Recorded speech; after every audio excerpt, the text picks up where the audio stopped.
faahfaahin dheeraad ayaa ka soo baxaya sarkaal ka tirsanaa ciidanka NISA sidoo kalena ahaa taliyihii amniga ee waaxda 21 Oktoobar ee degmada Afgooye ayaa xalay isaga iyo ilaaladiisa lagu dilay gudaha magaaladaasi.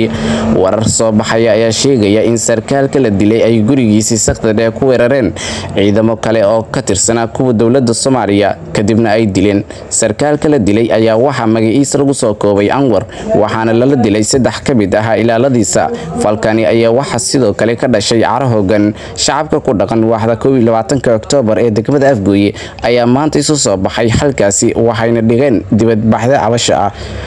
qaar ka mid ah dadkii kaga hadlay dibadbaxaya ayaa dilka wadareedka ku eedeeyay ciidamada gaashaanka ee hay'adda NISA waxayna fariin u direen dawladda dhexe. Sidoo kale waxay intaasi ku dareen in aan la aasi doonin marxuumiinta ilaa gacanta lagu soo dhigayo dadkii dilay. Meedadkani ilaa iyo dadkii dilay gacanta lagu soo dhigayo mala duugayo talaajada ayna ku jirayaan ayuu yiri mid ka mid ah odayaasha deegaanka oo goobta ka hadlay. Xaaladda Afgooye ayaa weli akiran mana jiro wax hadal ah ka soo baxay maamulka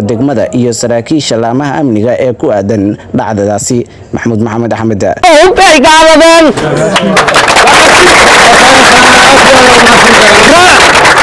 راشين رربان مركا ولي عنصوبنا ملا كاميروين كي وماشاس كيرنا يفردان راشين دلدلدان اوف كستا او بلدي انا والكيسو صعبه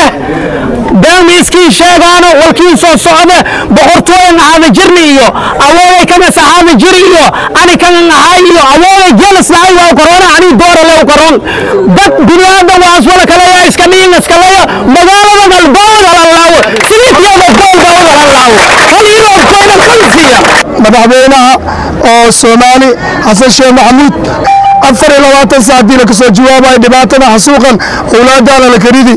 sarkaalkan la karidi jiiraanka cayaalka xaafadii hooyooyinka la dhamaay hadii soo talibayo nin walbo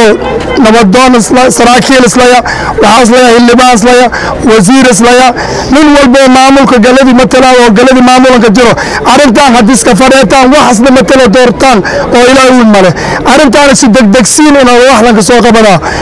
ilaa meedadkan dadka dili oo gacanta dawladda inay ka soo saartana ilaa amar dambe in meetana duwan noo balinga ka guurgafaan talaajay ka jiraan ilaa amar dambe dhibaatada ni jeesal laga soo taliyo waayo